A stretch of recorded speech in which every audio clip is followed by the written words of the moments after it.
श्रीराम जय राम जय जय राम। भगवंताचे होण्यानेच काळाच्या पलीकडे जाता येते।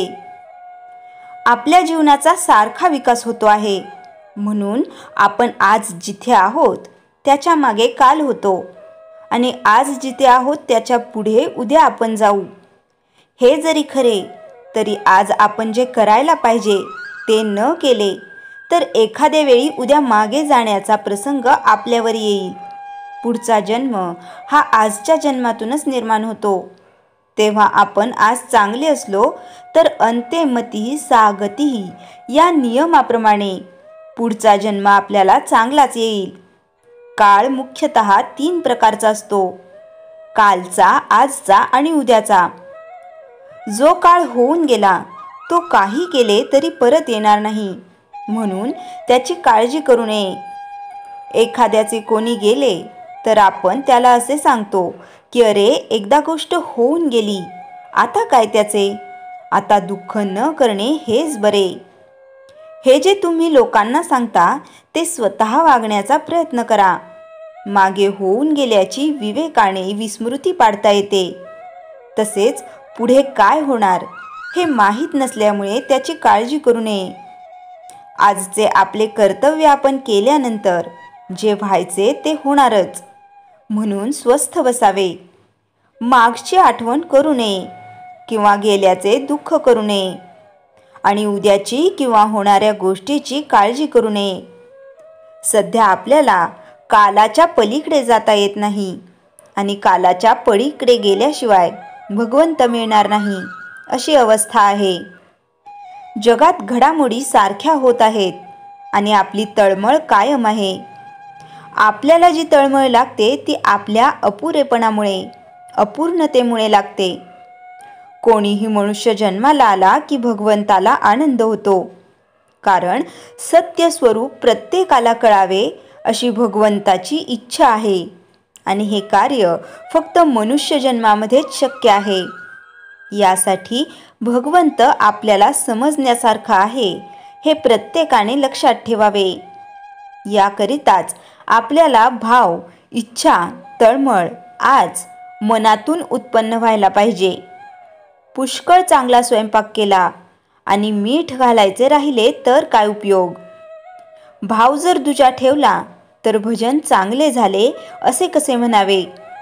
भक्तीचे 9 मार्ग सांगितले आहेत, त्यातल्या कोणत्याही एकाचेच पूर्ण भाव ठेवून परिशीलन केले तरी त्यात बाकीचे 8 येतात।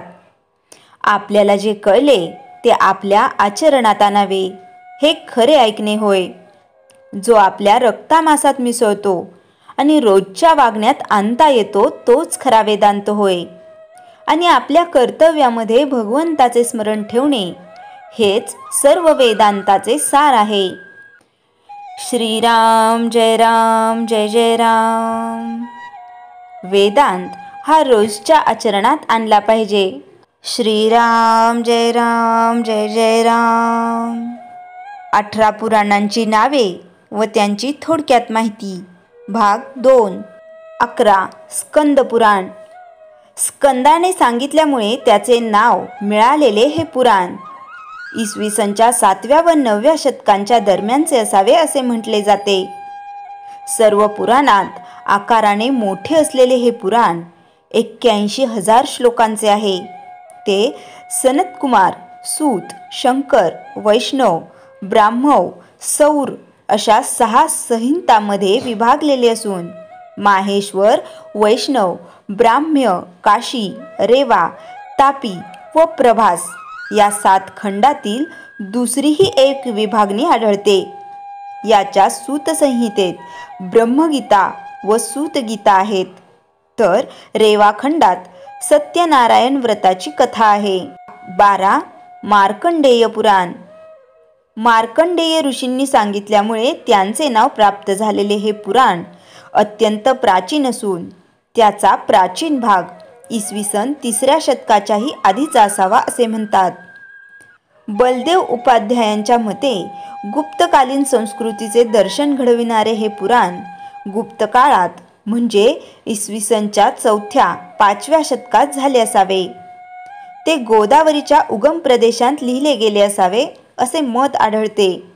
यात सामान्यतः पंचलक्षणे आढळत असून केवळ 137 अध्यायांच्या या पुराणात सुमारे 6900 श्लोक आहेत. यात द्रौपदीचे पंचपतित्व, तिच्या अल्पवयीन मुलांची हत्या इत्यादी प्रश्नांची चर्चा असून हरिश्चंद्र भय्यवादीन, मादलसा, कृष्ण, मार्कंडेय इत्यादींच्या कथा आहेत. अग्नी, सूर्य, देवी इत्यादींची स्तोत्रे असून दुर्गा सप्तशती या नावाने विख्यात असलेले देवी महात्म्य 13 अध्यायांत वर्णिलेले आहे. पार्जिटरने याचे इंग्रजी भाषांतर केलेले असून प्रारंभीच्या काही अध्यायांचे जर्मन भाषेतही भाषांतर झाले आहे. 13 लिंग पुराण. शिवाने अग्निलिंगात प्रवेश करून या पुराणाद्वारे मोक्षादींचे विवेचन केले. या समजुतीमुळे याला लिंग पुराण हे नाव मिळाले आहे. याचा काळ सुमारे 7वे-8वे शतक असण्याची शक्यता आहे. याचे पूर्वार्ध व उत्तरार्धा असे 2 भाग असून पूर्वार्धाचे 108 व उत्तरार्धाचे 55 अध्याय आहेत. त्यापैकी उत्तरार्धाचे काही अध्याय गद्य आहेत. याची श्लोकसंख्या सुमारे 11,000 असून सुमारे 6,000 श्लोकांचे आणखी एक छोटे लिंगपुराण होते असे दिसते. यात ब्रह्मांडरूपी लिंगाची उत्पत्ती, लिंगपूजा, शैवव्रते, शिवाचे 28 अवतार, काशीचे वर्णन, तंत्रविद्या इत्यादी विषय प्रामुख्याने आले असून हा लिंगायतांचा एक प्रमुख धर्मग्रंथ मानला जातो. 14 अग्निपुराण. अग्नीने वशिष्ठांना सांगितल्यामुळे अग्नीचे नाव प्राप्त झालेले हे विश्वकोशात्मक पुराण इसवी सनच्या 7व्या ते 9व्या शतकांच्या दरम्यान तयार झाले असावे असे म्हणतात. यातील अनेक तांत्रिक अनुष्ठाने बंगालात आढळत असल्यामुळे ते तेथेच तयार झाले असावे असे एक मत आहे. 383 अध्यायांच्या या पुराणात पंचलक्षणे आढळत असली तरी परा व अपरा विद्यांचे वर्णनच महत्त्वाचे आहे. रामायण व महाभारताचे सार, बुद्धावतारासह इतर अवतार इत्यादी विषयांबरोबरच छंद, व्याकरण, अलंकार, योग, ज्योतिष मंदिरे, मूर्ती, धर्म इत्यादींची शास्त्रे यात वर्णिलेली आहेत. यात गीतासार व यमगीता आलेली असून आयुर्वेद, वृक्ष आणि पशूंचे वैद्यक, रत्नपरीक्षा, धनुर्विद्या, मोहिनी व इतर काही विषयांचे विवेचन आलेले आहेत. 15 वराह पुराण. वराह अवतारी विष्णूने हे पुराण पृथ्वीला सांगितले अशी समजूत असून ते 9व्या-10व्या शतकात तयार झाले असावे आणि त्याचा काही भाग 11व्या व काही भाग 15व्या शतकातील असावा असे मत आढळते. याचा पहिला भाग उत्तर भारतात व शेवटचा नेपाळात लिहिलेला गेला असावा असा तर्क आढळतो. याचे गौडीय व दाक्षिणात्य असे 2 पाठभेद आढळतात. याचे 218 अध्याय असून त्यापैकी काही गद्यात्मक आहेत तर काहींमध्ये गद्य व पद्य यांचे मिश्रण आहे. यात 24,000 श्लोक असल्याचा उल्लेख आढळत असला तरी प्रत्यक्षात मात्र सुमारे 10,000 श्लोकच आढळतात. द्वादशीच्या व्रतासारखी अनेक वैष्णव व्रते यात असून रामानुज संप्रदायाने यातून अनेक वैष्णव अनेक विषय स्वीकारले आहेत. यात मथुरा महात्म्य, नचिकेत्याने उपाख्यान इत्यादी विषय प्रामुख्याने आले आहेत. 16 ब्रह्मांड पुराण. ब्रह्मांडाची उत्पत्ती आणि विस्तार यांचे वर्णन हा याचा मुख्य विषय असल्यामुळे याला ब्रह्मांड हे नाव मिळाले आहे. हे वायूने व्यासांना सांगितले असल्यामुळे याला वायवीय ब्रह्मांड पुराण असेही म्हणतात. वायू व ब्रह्मांड पुराणे एकच असून वायुपुराणात थोडा फरक करून ब्रह्मांड पुराण बनविलेले आहे. त्यातील परशुराम चरित्राचा भाग हा वायुपुराणापेक्षा अधिक आहे. इसवी सनच्या 4व्या-5व्या-6व्या शतकात हे तयार झाले असावे अशी मते आहेत. गोदावरीच्या उगमाचा प्रदेश वा सह्याद्री हे याचे निर्मित स्थान असावे असे दिसते.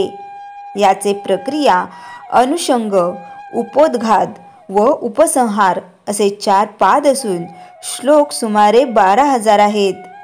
यात परशुराम व कार्तवीर्य यांचा संघर्ष, ललितादेवीचे आख्यान, क्षत्रिय राजवंशाचे वर्णन इत्यादी विषय प्रमुख आहेत.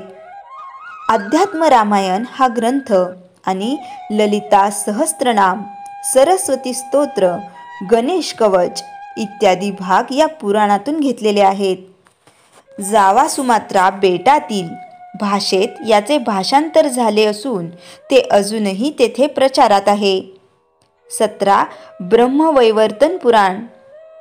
कृष्णाने ब्रह्माचे विवरण केल्याचे वर्णन यात असल्यामुळे याला ब्रह्मवैवर्त हे नाव मिळाले आहे. याला दक्षिणेत ब्रह्मकैवर्त पुराण असे म्हणतात. आदी ब्रह्मवैवर्त या नावाचे एक प्राचीन पुराणही आढळते.